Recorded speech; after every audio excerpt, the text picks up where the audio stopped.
First and foremost, I want to give all praise, honor, and glory to Yahweh, Ba'ashim Yahushai, Ba'ashim Pakadash, and double honors to the elder bishops and apostles of Great Millstone that taught me this truth. Another week in, week out doing this work. And the reason I wasn't going live all these couple weeks is because I was coming with my father out here to preach, and I just didn't feel it was right, essentially, doing campus Spanish, and it wasn't as smooth as I do it in English, but I still was coming out here. Been coming out here for 4 years, every single week. So, just wanted to put that out there. But, let's get straight into it. First thing that comes to mind is the famine of the word, and how over there in Canada, you have what was just passed called the Bill C-9. How, now, it's called the hate bill. How if you're considered speaking hate, that it can be, you can essentially be jailed up for that over there in Canada. It just passed, I think, today. No, it passed last week, but it comes into effect today. And, the Bible tells us about how these things would happen. How there's going to be a time where you're not going to be able to speak freely as you do right now, or speak the words of the Bible. So that's written in Amos chapter 8 and verse 11. And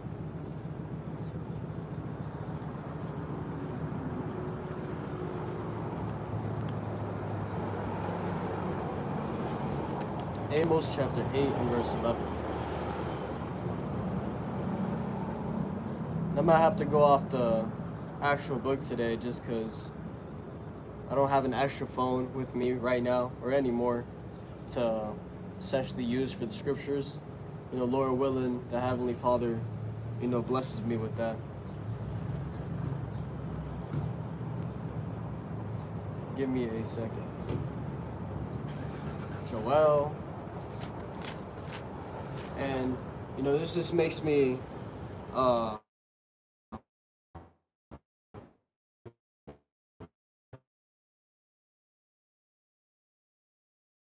society collapses. You're not going to be able to readily act just like that and search up, the scripture you want to find. You're just going to have to, know where it's at. So, that's part of why ultimately the 144,000, which are the prophets, are going to be so valuable, is because these are the only men that could sing that song, as it says. Only these men were able to explain these prophecies and have that deep knowledge was written. But Amos chapter 8 is what I wanted, and it's actually Amos 5. Amos chapter 5, Amos 11. I was right. It says, Behold, the days come, saith Yahweh, that I will send a famine in the land, not a famine of bread nor thirst for water, but of hearing the words of Yahweh. Right? And how do people today hear the words of Yahweh? Through his men. Okay, it says in Hebrews 1 and 1 that God, who at sundry times spoke through his prophets, through his men. Right? So that's the way the Most High communicates. And when you go to Revelation 18, it talks about how in the end days, the prophets, the apostles, they're going to be here back once again in Babylon the Great. That's in, first you have to understand that Babylon the Great is talking about America. And when you go into Revelation 18, it says in verse 20, Rejoice over her, thou heaven, and ye holy apostles and prophets, for God hath avenged you on her. Right? So, in order to be avenged, okay, that means that you must have been done wrong. And that means that the prophets and apostles are in Babylon the Great. Okay, that great end-time city that controlled all the kingdoms of the world, America. Another point that says this is in verse 24. It says, And in her was found the blood of prophets and of saints and of all that were slain upon the earth. Right, so the blood of the prophets and the saints was found here. Okay, and the reason that's possible is because reincarnation is a thing. It's not talked about in your churches, but the Bible talks about it. It talks about how we come back in the third and fourth generation. Okay, and a couple of scriptures that come to mind, I could just quote off that. I'm actually close to it. I might as well just hit it. Revelation 10 and verse. I'll start at verse 8.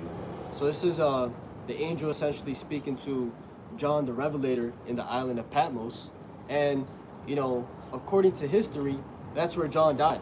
Okay, he didn't get off that island and travel. He died in those, I believe it was salt mines, if I remember correctly, some type of mines. It says, "And the voice which I heard from heaven spake unto me again and said, Go and take the little book which is open in the hand of the angel which standeth upon the sea and upon the earth. And I went unto the angel and said unto him, Give me the little book. And he said unto me, Take it and eat it up, and it shall make thy belly bitter, but it shall be in thy mouth sweet as honey." Okay, and that's going into the Bible. Okay, that's what the little book is. How when you first eat it, okay, it's sweet in your mouth. Okay, when you first hear about the word, you hear about what's promised, okay, to his people, it's sweet. You telling me I'm gonna be immortal? You telling me I'm gonna have the best of the best forever? That's sweet. But as you digest that, as you spend time walking down that straight and narrow path, that's where that bitterness hits. You realize that it's not just all sunshines and rainbows, and it's going to be an easy way, to the kingdom. As it says, through much tribulation shall they enter the kingdom.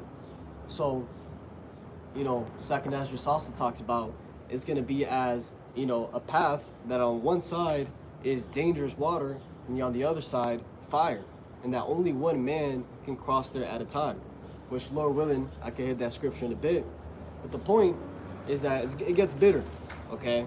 Because that's the trials and the tribulations to see if you really believe. Because if you went through nothing difficult, then everyone could say they believe, But let's keep going. It says, "And I took the little book out of the angel's hand and ate it up, and it was in my mouth sweet as honey, and as soon as it had eaten it, my belly was bitter. And he said unto me, Thou must prophesy again before many peoples and nations and tongues and kings."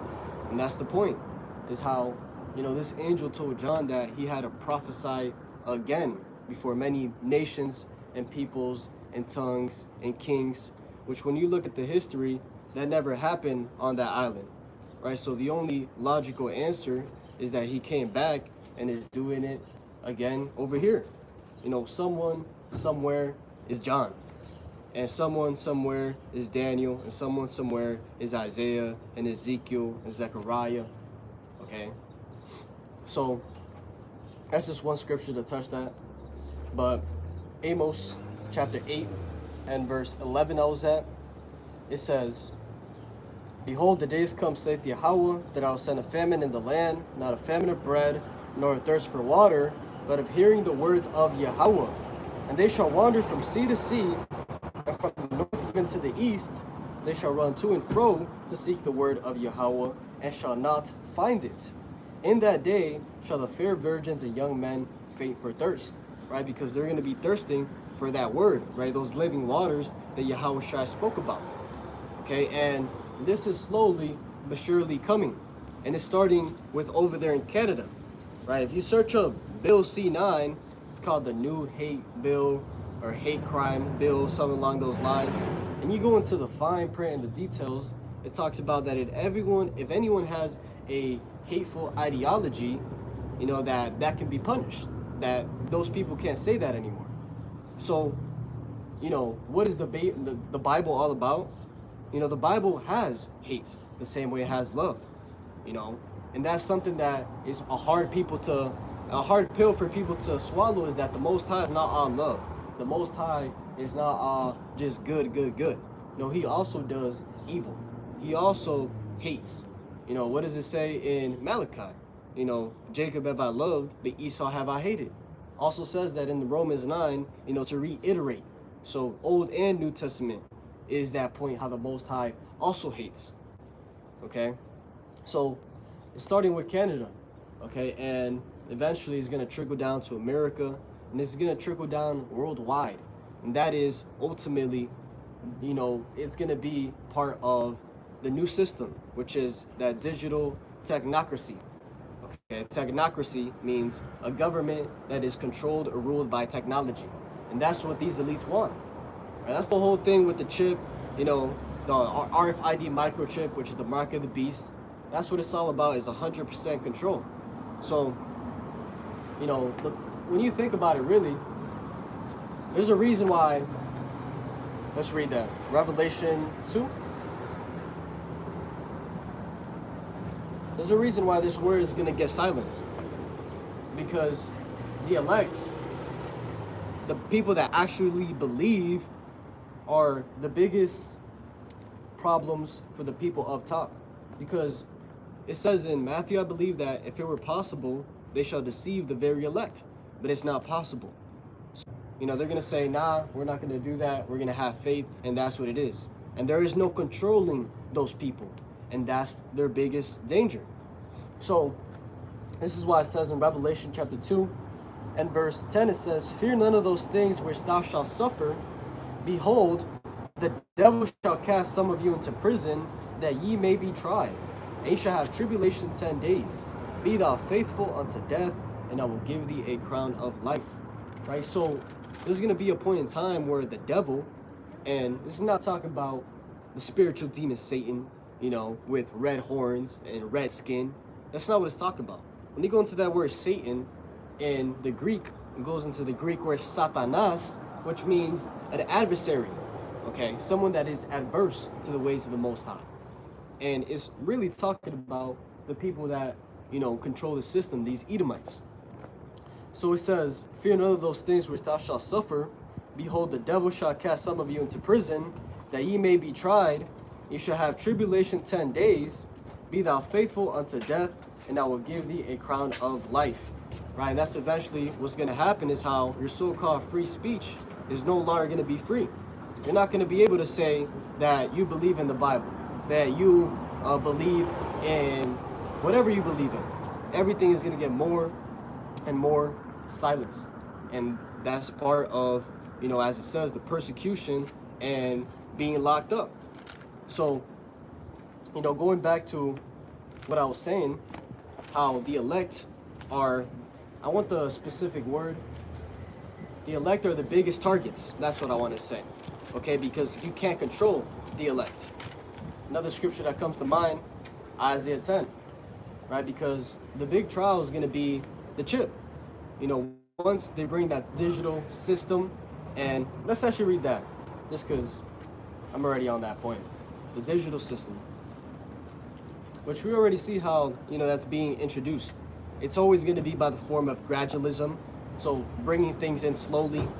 Because if they just threw a chip, to everyone right now, the masses would reject it because it's too sudden. But what they do is, you first started with cash, then the debit card, then, paying with your phone. Then you even have now what's called the Amazon One technology, which is paying with the palm of your hand, because the device essentially reads your fingerprints, right? We all have unique fingerprints, and that would be like, it recognizes that, and then that fingerprint is tied to like your card or something. But that's all a way of gradualism to lead to actually putting it inside of you. So let's read that in Revelation 13 and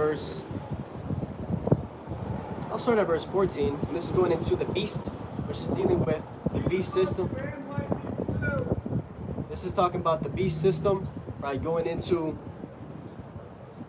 I think he said Jesus Christ loves white people too. Which, I'm gonna actually segue, because that right there shows you that the word is going out. That right there shows you that the masses know about the so-called Hebrew Israelites, which really, we're the Christians, right? Because when you read in Acts, it talks about how the disciples were first called Christians in Antioch, right? And the disciples were Israelites. So, that's funny, but that shows you, as it says, that this word was going to go throughout all four corners of the earth, right? And then shall the end come. And that's exactly what we're seeing, how, this word has gone out. But stay in Revelation 13, hit the point. Revelation 13 and 14, it says, and deceiveth them that dwell on the earth by means of those miracles which he had power to do in the sight of the beast, saying to them that dwell on the earth, that they should make an image to the beast, which had the wound by a sword and did live. Right? And this is talking about America, okay, which America is the reborn Roman Empire. That's why it says that the beast, right, talking about the ancient Roman Empire, had a wound, but it did live because it came back by the way of America. And that they're going to deceive the masses by the means of those miracles which they had to do, which they had power to do in the sight of the beast, right? The miracles being so-called technology and what they're going to be able to do with that. It says, and he had power to give life unto the image of the beast, that the image of the beast should both speak and cause that as many as would not worship the image of the beast should be killed. Right? So what is the image of the beast? The image is what they're striving for. The whole NWO, the whole one, religion, one world agenda, that's the image. And they are going to achieve that image. Okay? They're going to get to chipping a lot of people, but they're not going to reach the max of their plans. The Most High, right when they think they got it all, is going to come back and essentially start pulling plugs, right? Start having those nukes start flying. So it says, and he causeth all, both small and great, rich and poor, free and bond, to receive a mark in their right hand or in their foreheads, and that no man might buy or sell, save he that had the mark or the name of the beast or the number of his name, right? And that mark, like I said, is going into the RFID microchip, okay? The reason we know that is because when you go into the root word of mark, it goes into the root word charagma, okay, which means a stamp, an imprinted mark. When you go into the root word of charagma, it goes into the root word charax, which means to cut into. Now, when you go into the root word of charax, it goes into the root word grapho, which means to write, right? So they're gonna cut inside of you, place that technology you can write onto it, anything that you want.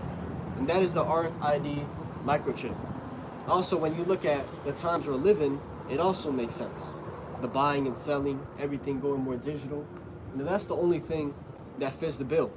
Not sin, as IUIC tries to say that, the mark of the beast is sin, and that you're gonna buy and sell with sin.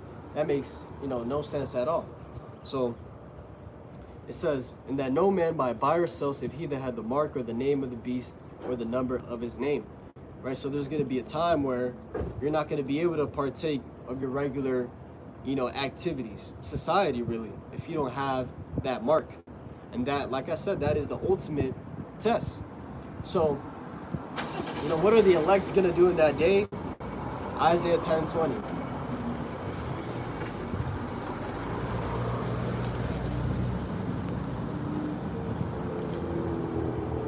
Isaiah chapter 10 and verse 20, it says, and it shall come to pass, first, the header on the chapter says, a remnant shall be saved, right? And that's one thing, is that it's always been about the remnant. It's always been about the elect. The Most High is not sending his son Yahushua to come for all nations and every single person. No, it's the elect of the nation of Israel, right? Which today the Israelites are so-called Latinos, Negroes, Native Americans as a collective, not every single one of them, as a collective.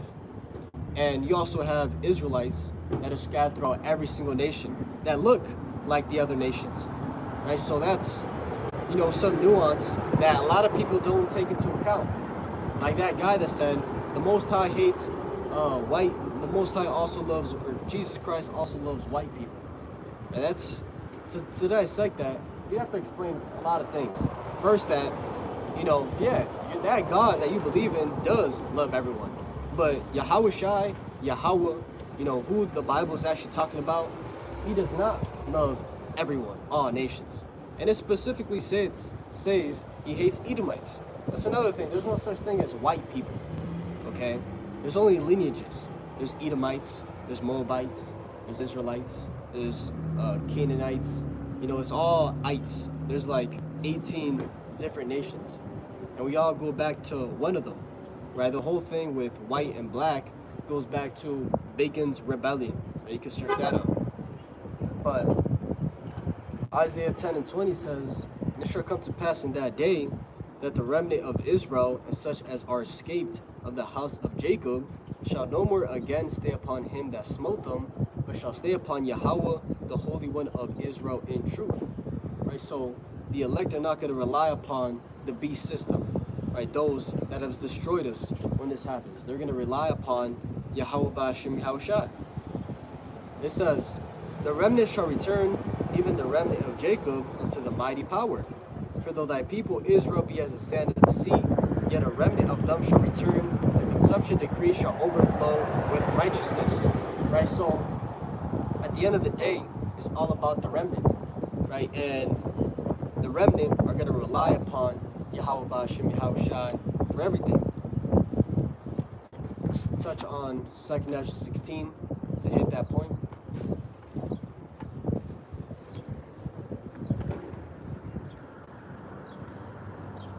Which I might do 2 Ezra 15 and 16 all today, just because, it really describes what's coming.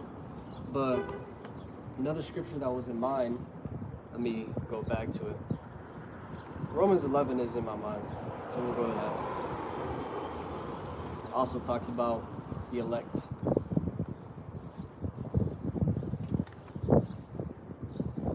Right, Romans chapter 11, and I'll start at verse 5. It says, "Even so then at this present time also there's a remnant according to the election of grace." Right? And when you go into Romans 9, that's where it elaborates about how it's not really about what you do, right? It's already predestinated before anything happened that this was the way it was going to be, right? And an example that it gives is the story of Jacob and Esau. How before Jacob and Esau came out, it was already said that one he was going to hate and the other one he was going to love. Right, so the whole concept of free will, right, is something that is also misunderstood. Right, everything is already written. But Romans 11 and 5 says, "Even so then at this present time also, there's a remnant according to the election of grace. And if by grace, then it is no more of works. Otherwise grace is no more grace. But if it be of works, then is it no more of grace. Otherwise work is no more work." Point. What then? Israel hath not obtained that which he seeketh for, but the election hath obtained it, and the rest were blinded. Right? And what is, Israel seeking for? They're seeking the truth. All of our people. That's why you see them in the Baptist, the Methodist, the church, okay, Islam, okay. You see them in all types of religions because they're looking for the truth, okay. But as it says, the election are going to obtain it. The elect are going to find the true word, but the rest of his people are going to be blinded. They're not going to understand it. And that right there shows you how this is not for the masses. This is not for the world. Okay? It's only for a specific group. It says, "According as it is written, God had given them the spirit of slumber, eyes that they should not see, and ears that they should not hear, unto this day." Right? So the Most High is the one that made them that way. Okay? The Most High. So that shows you that there are some people that he just doesn't want to get. And, that's just the way it is. There is no such thing, like I said, as free will. Let's go to Proverbs 20. Proverbs 20 touches that.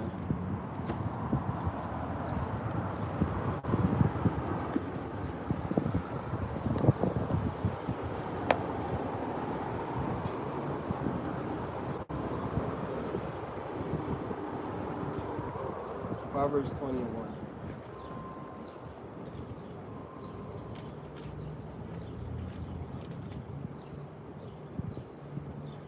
Proverbs 21 and 1. Right, Proverbs 21 and 1, it says, "The king's heart is in the hand of Yahweh, as the rivers of water, he turneth it whithersoever he will." Right, so the king's mind is in the hand of Yahweh, meaning that it's already written what he was going to do. Right? It says that in Job also, I don't remember the verse off top, but it talks about how in deep sleep, when slumberings come upon you, he seals your instruction for the next day. So what I'm doing today, what everyone is doing, around me, it's already said that they're going to do that. And the easy way to understand free will is, there's no free will, is that first it says that everything is predestinated. It's Ephesians 4. It says those that were predestinated, to adoption or to salvation, meaning it happened. And second is the fact of prophecies. If there was free will, there would be zero way prophecies would happen, because everyone would be changing everything. But the fact that there's prophecies means that every single encounter, every single thing is to lead to a specific outcome. Okay? And, that's just the way it is. The fact, you can read Revelation 18 and read about how that last city was going to be a city that, actually, I'm going to go into that because, just remember that John wrote this 2,000 years ago in an island before it happened. And this is what he wrote. And tell me this is not what we're seeing today. Revelation 18.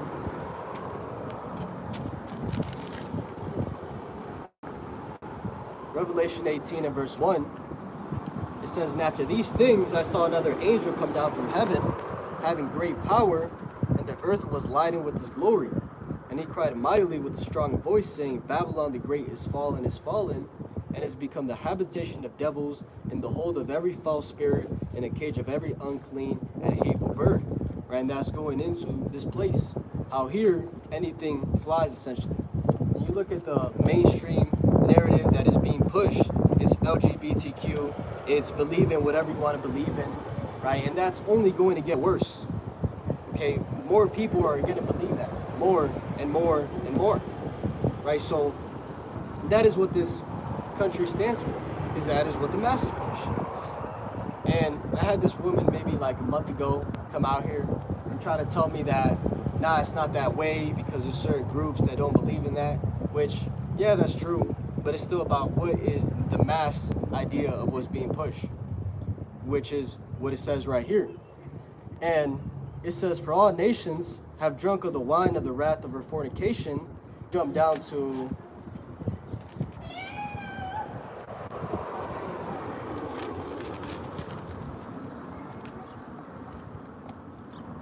when you jump down to, it goes, the reason of her costliness is the point.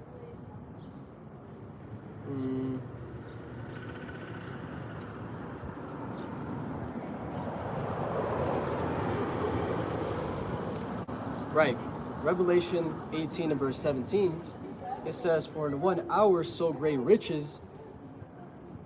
I'll start up top just so you can read a little bit of the context. It says, "And the kings of the earth who have committed fornication and lived deliciously with her shall bewail her and lament for her when they shall see the smoke of her burning." Okay, going into the nuclear destruction. How, as it says in Jeremiah 50, Jeremiah 51, that an assembly of nations was going to get together and shoot arrows upon this place. And this place was going to become a desolate wilderness. Right? So that's eventually what's going to happen, and it's going to be all nations, not just Russia, Iran, China. There's going to be a NATO and EU also. Right? It says that in Revelation 17, how the 10 horns are also going to shoot fire upon this place. So it says, "Standing afar off for the fear of her torment, saying, Alas, alas, that great city Babylon, that mighty city, for in 1 hour is thy judgment come." Right, so this is going to happen in 1 hour, and it's possible, because if you were to search up how fast those ICBMs go from Russia to America, it says in 30 minutes. So it fits perfectly, when you're able to understand what is written about. Jumping down to verse 17, it says, "For in 1 hour so great riches is come to naught, and every shipmaster and all the company of ships and sailors, and as many as trade by sea, stood afar off and cried when they saw the smoke of her burning, saying, what city is like unto this great city? And they cast dust on their heads and cried, weeping and wailing, saying, Alas, alas, that great city, wherein were made rich all that had ships in the sea, by reason of her costliness. For in 1 hour is she made desolate. Okay, and that is the point.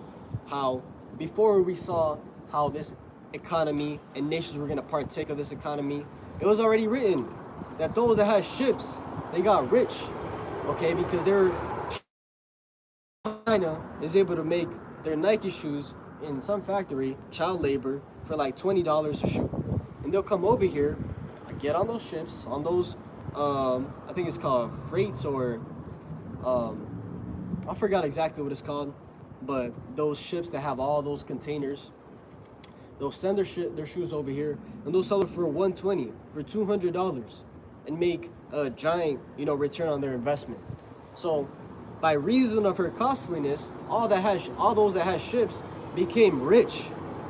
Okay, and like I said, before this happened, John had literally described how the economy was going to happen, how everything was going to partake and play out. And that's exactly what we're seeing. We're seeing everything play out exactly as is written. It says that in Habakkuk 2, that at the end it shall speak and not lie, right? We're seeing these prophecies speak and happening exactly as they've been written. So as it says, so, because the prophecies are not just going to happen in one day. Everything, I believe it's Ezra, 2nd Ezra talks about how, all things are set in stone, and he does not move nor stir until one measure be fulfilled. Roughly paraphrasing. I probably butchered that. But the point is how there's a specific time for everything.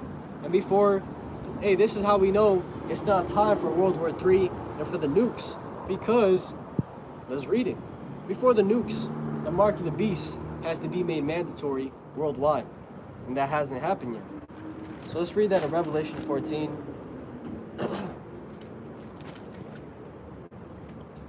Revelation 14 and verse...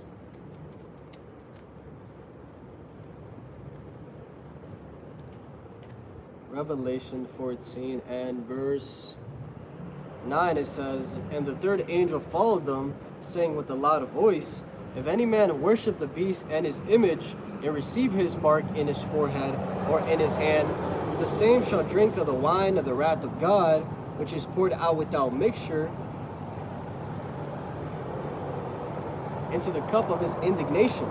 And he shall be tormented with fire and brimstone in the presence of the holy angels and in the presence of the Lamb.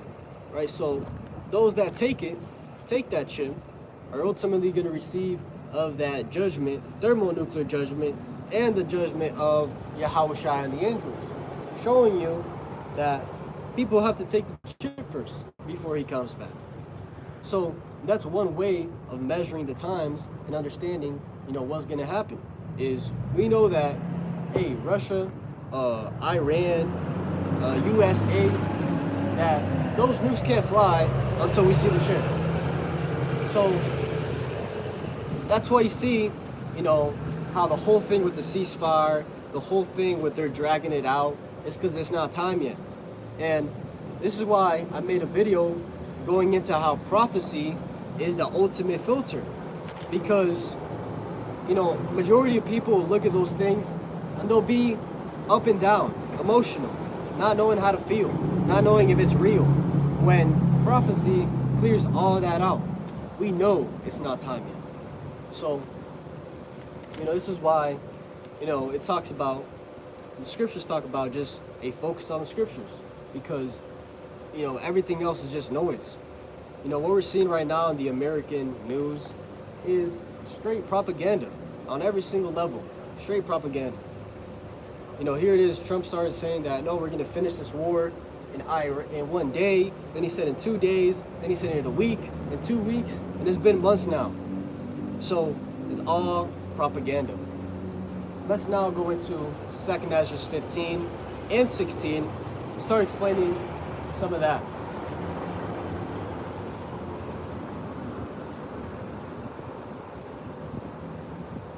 Which, hey, the book of, all these books, the Apocrypha, it shows you how you know, a lot of people never even heard what I'm about to read, because these books were taken out of, the Bible that you have today. It was considered not canonical by the Roman Catholic Church, and they essentially took them out.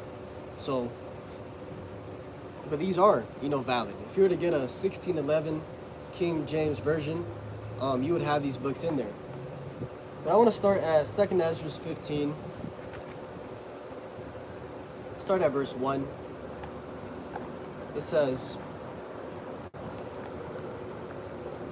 "Behold, speak thou in the ears of my people."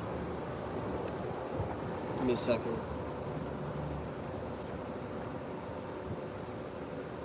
Right, it says, "Behold, speak thou in the ears of my people the words of prophecy, which I will put in thy mouth, saith Yahweh, and cause them to be written in paper, for they are faithful and true."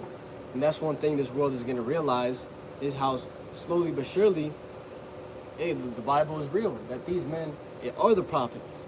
Let's get that. I have to jump to that. Which, I should have got the soft cover of this book, just because you can't flip it all the way easily. But Ezekiel 33 is where it says that.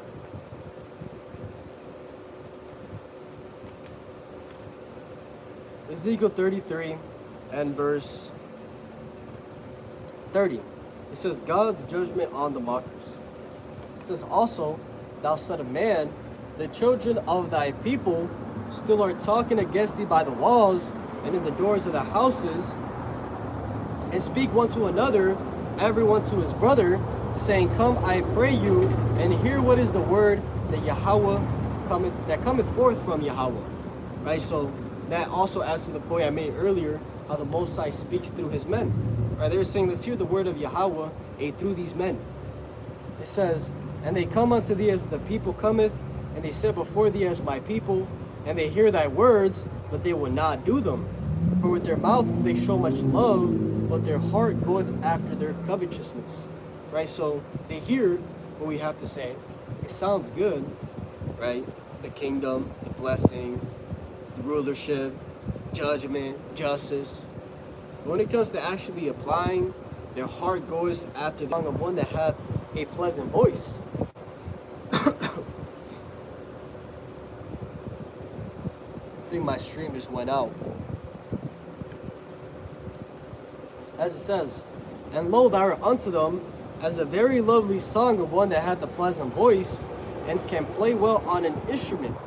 For they hear thy words, but they do them not. And when this cometh to pass, lo, it will come, then shall they know that a prophet hath been among them." That is what the world is about to realize, is that these men that they were mocking, okay, that were wearing the so-called dresses, out there screaming on the corners, that they were actually the prophets of the Most High, and they were prophesying. They were speaking about things before they had happened. So eventually, the world is going to realize that it's just not that time yet. Right? Soon it will happen. And it's mainly going to happen when everything fully goes down. Once people can't get their, 9 to 5, easy money in, they can't get their, McChicken, McRib, the fast food and the entertainment, the Netflix. Once they can't get any of that, and they see that life is actually getting harder, that's when they're going to start looking and searching for answers. And, who are going to have the answers?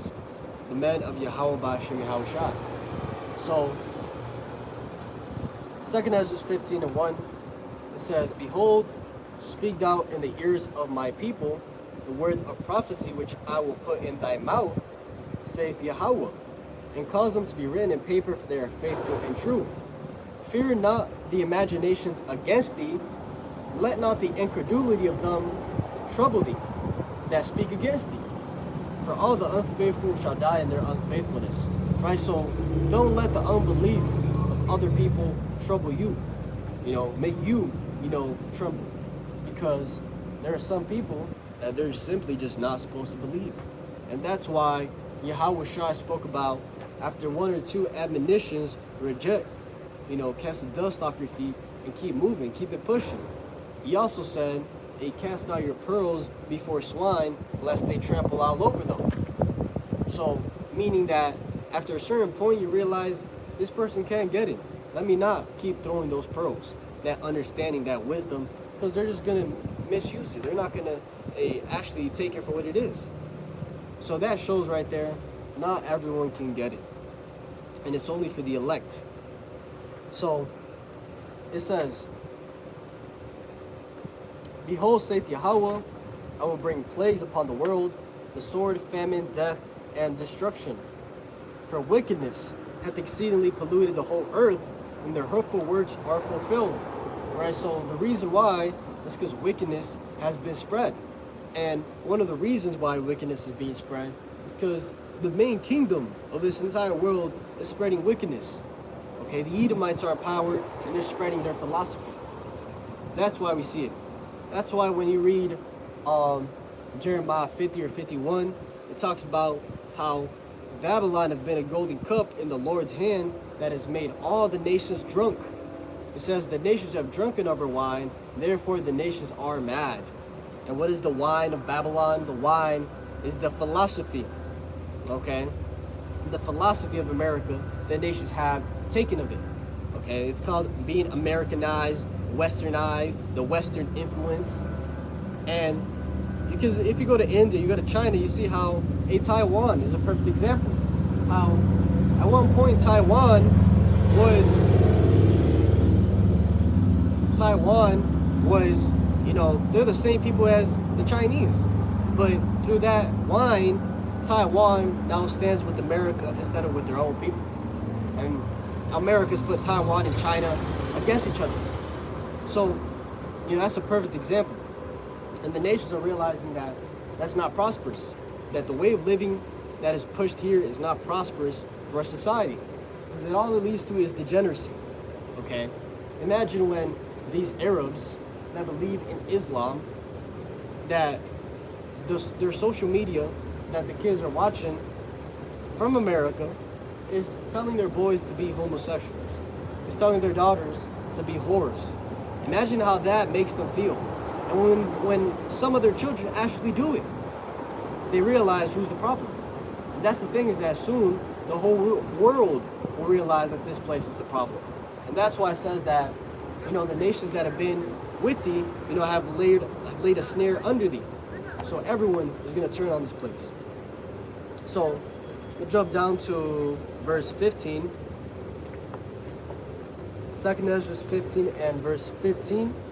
It says, "For the sword and their destruction draweth nigh, and one people shall stand up to fight against another, and swords in their hands." Right? So this is Ezra seeing, you know, the end of the end. And he's talking about people with swords in their hands, aka the gun. Right? That's the modern day sword. And there probably is going to be some people out there with swords, you know, machetes, whatever they can find their hands on. And really, yeah, a lot of people are going to go that route, because one thing you see in all these movies, which makes sense in the real world, these apocalyptic movies, is that they always run out of ammo. Okay, they have guns, but they don't have ammo. Okay, and that is something that will happen. So what is the other alternative? People aren't going to be scrapping with their hands. They're going to get anything that they can get their hands on. Machetes, knives, swords. You know, you might see a couple, you know, katanas out here running wild. People with samurai swords. That's just, you know, being funny. It says, "For there shall be sedition among men, and invading one another. They shall not regard their kings nor princes, and the course of their actions shall stand in their power." Right? So people are going to do what they want to do. It's not going to be the way it is right now, where, you know, people say, oh, you know, we got to listen to DJ Trump. We got to listen to the governor. We got to listen to the authorities. People are going to do whatever they want to do. It says sedition among men. Right? So uproars of the people, civil wars. It says, "A man shall desire to go into a city, and shall not be able. For because of their pride, the city shall be troubled, the houses shall be destroyed, and men shall be afraid." right? So it goes back to pride, right? Pride is the downfall of everything morally. It goes back to thinking that you are the man, that you are in control, and that you don't need the Most High. You don't gotta listen to the Most High because you the man, you the God, right? And this is a kingdom that is very, very prideful. It goes back to, that hedonism of the belief that we should just be seeking only pleasure. That's the only purpose in life is to seek pleasure, which is completely wrong. But it says, "A man shall have no pity upon his neighbor, but shall destroy their houses with the sword and spoil their goods because of the lack of bread and for great tribulation." Right? So this is what's going to get people to really revolt, is the lack of bread.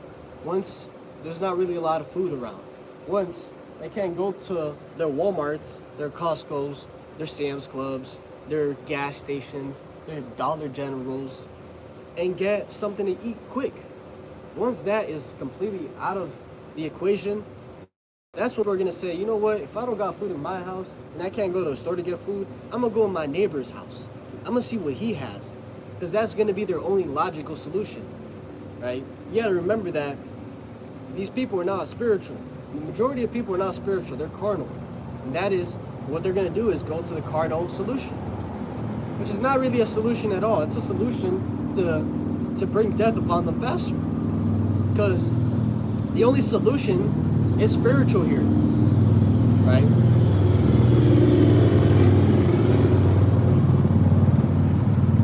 The only solution to what's coming is spiritual, okay? Because the Most High is in control of everything, and there's no cheating the Most High. So it says, "A man shall have no pity upon his neighbor, but shall destroy their houses with the sword and spoil their goods because of the lack of bread for great tribulation." And then it starts going down a little bit more. I'm going to jump to a point. It says, "Behold a horrible vision, and the appearance thereof from the east, where the nations of the dragons of Arabia shall come out with many chariots, and the multitude of them shall be carried as the wind upon earth, that all they which hear them may fear." And the dragons of Arabia are going to come out, aka your Arabs, which right now they seem to be allies with America, but soon that will turn. Something so catastrophic and so vile America and Israel are going to do that literally everyone turned on this place.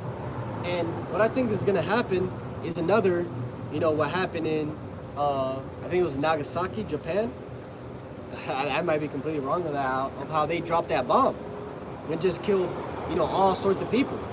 I feel like that's what Israel's going to do, is just out of nowhere, just bomb Iran, nuclear bomb, and all nations are going to realize you can't do that. And that's what's going to really change the scales. Which, it doesn't have to be a full nuclear bomb also. It could be a pocket nuke, like what happened in that city. That was a pocket nuke. So that's my personal belief. Not out of the Bible, but just, speculating as a man, what I think might happen so that all nations turn on this place even more. But it says, "Also the Carmanians, raging in wrath, shall go forth as the wild boars of the wood, and with a great power shall they come and join battle with them, and they shall waste a portion of the land of the Assyrians." Right, so Carmania was a province of Iran. Okay, before Iran was called Iran, it was called Persia. And Carmania was a province of Persia. So this is all talking about the Iranians when it talks about the Carmanians. They're going to join with that Arab nation to go and destroy a portion of the land of the Assyrians, which, if you understand the story that's being told, is the land of Israel. Okay, which, if you wanted to say verbatim, you go read Ezekiel 38. It talks about Gog, Magog is going to go and destroy the whole land of Israel. And that after that, an evil thought is going to come up into their mind. And that they're going to say, let's go to the land of unwalled villages, those that dwell without bars nor gates, aka America.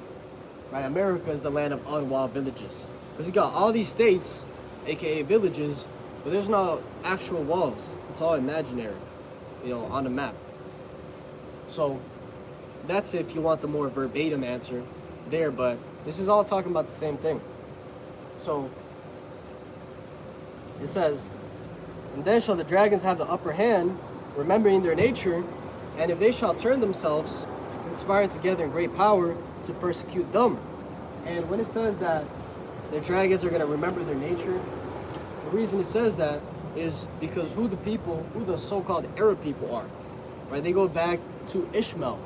And the nature of Ishmael, when you read in Genesis, it says that Ishmael was going to be a wild man, that his hand was going to be against every man, against his brother. And that's exactly their nature. So, that nature's been, it's been toned down. There's going to be a point in time where it's fully escalated, and that's that wild man. Which is funny, you hear the so-called stereotypes of, they're suicide bombers and stuff, but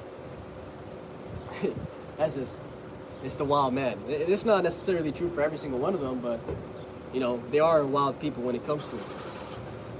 You can look at it when you look at Islam, man. Their belief, they really believe in that, in their religion. And I remember a brother saying it'd be a great work if you convert a Muslim brother, because they're really die hard, about that. But let's go to 2 Ezra 16. Touch that. This also goes heavy into it. 2 Ezra 16 and verse 1. It says, "Woe be unto thee, Babylon and Asia! Woe be unto thee, Egypt and Syria! Gird up yourselves with cloths of sack, and hair. Bewail your children and be sorry, for destruction is at hand. A sword is set among you."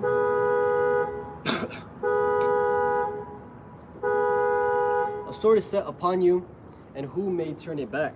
A fire set among you, and who may quench it?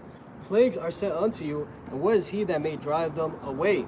May any man drive away a hungry lion in the wood, or may anyone quench the fire in the stubble when it hath begun to burn? May one turn again the arrow that is shot of a strong archer? The mighty Lord sendeth the plagues, and who is he that can drive them away? So what has started is already done. There is no stopping these prophecies. It's only going to accelerate faster, right? The amount of things that is happening daily compared to 20 years ago is insane. And we're living in those times where it says that knowledge was going to be increased, right? At Daniel 12, for many shall run to and fro, and knowledge shall be increased. And that's exactly what we see. The technology has gone to a point where people can't even possibly believe it. For example, the whole AI. Here it is, on brother's videos, specifically, recently on Apostle Gabar, AI will dub your video. Dub meaning they put a voiceover of AI on the video. Sub is when you have just the captions. But they AI dubbed the video into like another language. Into like AI translated English or Spanish without his, consent. Just they do it automatically. And you can still go and to the original. If you click on the audio, you click original. But it's the fact that they're doing it without even asking. It's just done. And a lot of people don't even know that they can change it. So imagine, not being tech savvy, listening to videos, trying to learn, and all of a sudden, all the videos you want to learn from, you can't even understand what it's saying. It has completely corrupted the gospel. So that's an example how, AI is being used to distort. And we're already at a point where they can make AI deep fakes. Okay?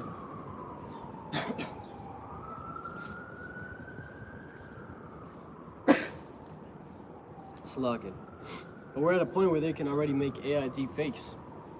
Where, they could, literally with our videos, with our voices, they could throw an AI to scrub all your entire channel, to go through all your videos and get your voice and make an AI voice of you, where they could feed text into it and it just sound exactly like you, all your mannerisms, the exact way you moved on video, and they can make you do some atrocious things and lock you up. Because it's to a point where, if they really release, those AI models that they have, which right now when you look at Claude, you have the Fable 5, that's just what the public has. what the government has is way, more advanced than that. But if they were to release that, you wouldn't be able to essentially identify what's real or not, which that's part of the whole reason of why they're gonna push the digital system. Is that's gonna be one of their so-called incentives and positives, is how in order to be part of the internet, you now need a chip. And if you don't have one, the whole reason is to identify and secure that you're actually you. There are even some sites that, to go on to use, you have to show your ID. You have to prove, yep, I am over this age. Whether it's a gambling site or another site, it's to show, yep, I'm over 18, to get in. So imagine that for the internet, to just use the internet. That's what it's all leading to. So, 2nd Ezra chapter 16 and verse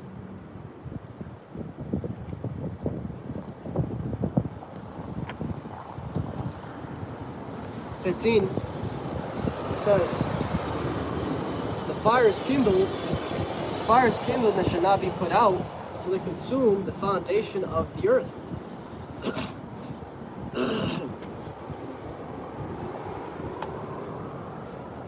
Like as an arrow which is shot of a mighty archer returneth not backward, even so the plagues that shall be set upon earth shall not return again.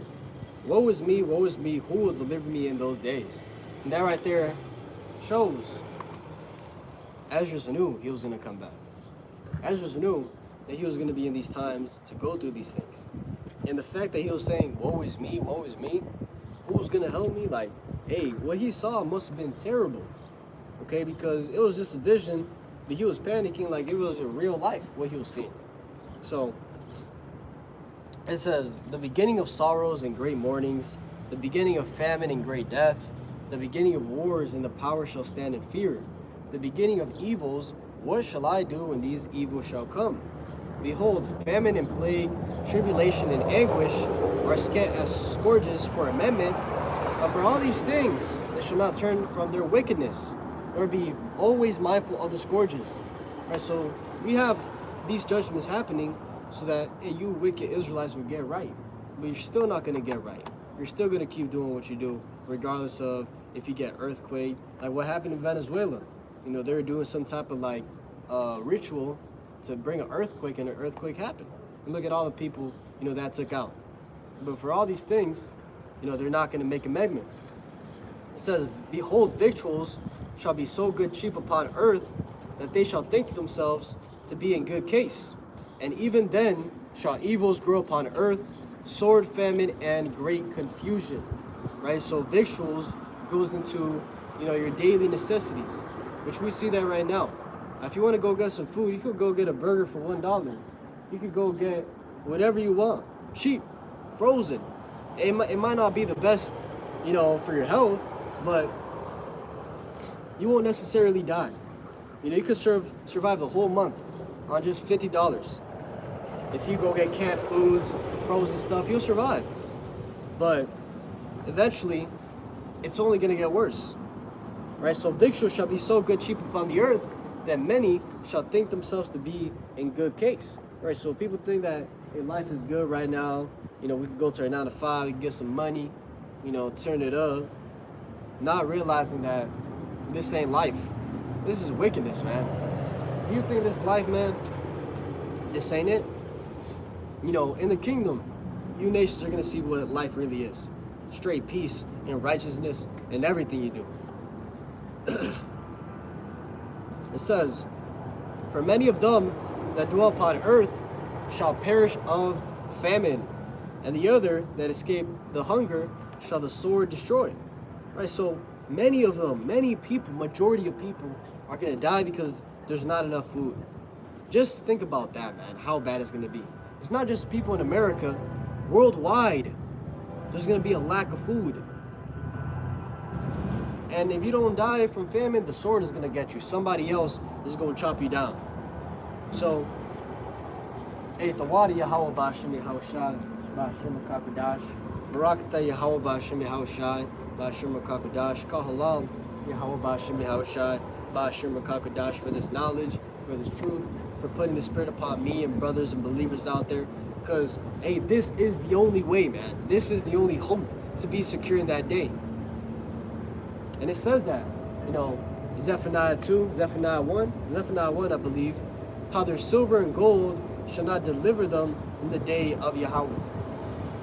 Showing you nothing carnally is going to help you. No money, no amount of bullets or guns, none of that. That's something temporal. And the Most High is going to make it. It says that he shall make it that these people are going to walk as blind men because they have sinned against him. So, you know, you think that you're doing everything straight, but the Most High really got you walking blind. So this is a spiritual solution, man, once again. But it says, and the dead shall be cast out as dung, and there shall be no man to comfort them, for the earth shall be wasted, and the cities shall be cast down. There shall be no man left to till the earth. There shall be no man left to till the earth and to sow it. The trees shall give fruit, and who shall gather them? The grapes shall ripen, and who shall tread them? For all places shall be desolate of men. Right? Because majority of the men are going to go to the wars, and they're going to die. If you go fight World War III, you're not making it, man. You're not making it. You're going to fight Yahweh Shai and the angels. And men that go out to find food for their families, they're also not going to make it if the Lord's not with them. They'll be chopped down by another person. So that's part of the reason why it says, Isaiah 4:1, how 7 women shall take hold of one man, saying, we will eat our own bread and wear our own apparel, only let us be called by thy name to take away our reproach. And that's going into, you know, they're going to be the mentality of saying, hey, don't worry about us, we just got to be with you for that protection. There's so many, you know, there's not going to be any men out here like that. It says, the grapes shall ripen, and who shall tread them? For all places shall be desolate of men, so that one man shall desire to see another, and to hear his voice. For of a city shall there be 10 left, and 2 of the field, which shall hide themselves in the thick groves, and in the clefts of the rock. And to the point that I was saying, it says, the virgin shall mourn having no bridegrooms, the woman shall mourn having no husbands, the daughter shall mourn having no helpers. In the wars shall their bridegrooms be destroyed, and their husbands shall perish of famine. Right, so that's what's coming. And I want to end it off with this, jumping down to verse. Actually, I'm going to keep reading. It says, O my people, hear my word, make you ready to thy battle, and in those evils be even as pilgrims upon the earth. Right, so it's going to be, you know, constantly on the move. Right, get some here, gotta go. You know, danger come, you gotta go. Just like those Purge movies. Right, which shows you that you're not going to be able to be stationary. You know, be in your hut, in your bunker, and stay there. That's not the way it's going to operate. Jumping down, and we'll finish with this. It says, for there shall be in every place and in the next cities a great insurrection upon those that fear Yahweh. They shall be like madmen, sparing none, but still spoiling and destroying those that fear Yahweh. For they shall waste and take away their goods and cast them out of their houses. Right, so people coming for a youth, for people coming for those that believe, which when it talks about those that fear Yahweh, it's really talking about the Israelites. It says, hear, O ye my beloved, saith Yahweh, behold, the days of trouble are at hand, but I will deliver you from the same. Be ye not afraid, neither doubt, for God is your guide, and the guide of them who keep my commandments and precepts, saith Yahweh. Let not your sins weigh you down, and let not your iniquities lift up themselves. Right, so it is Yahweh Ba'Hashem Yahweh Shai that is going to get us out of this situation. And in order to be part of that, you got to keep his commandments and precepts. Right, you got to walk that straight and narrow path as much as you can. Right, not just, you know, doing your own will or whatever you want to do. So once again, this shows that this is a spiritual solution. You know, not storing up, not, you know, doing whatever you want to do. Is believing in Yahweh Hashem Yahushai. Hey, believing in Yahweh Hashem Yahushai, and hey, staying on point. So, and that's beautiful at the end. You know, our brother saluted. It seemed like Dominican, Puerto Rican, Benjamin, Negro. But he knew. He said, continue, brother, continue, for sure. You know, so there are people know, man, our people waking up. And it's a beautiful thing, man. I want to give all thanks, all glories, all praise to Yahweh Ba'ashim Yahushua Ba'ashim Rakabadash. Double honors to the elder bishops and apostles of Great Millstone. The time is truth. Shalom to your leg, man. Shalom.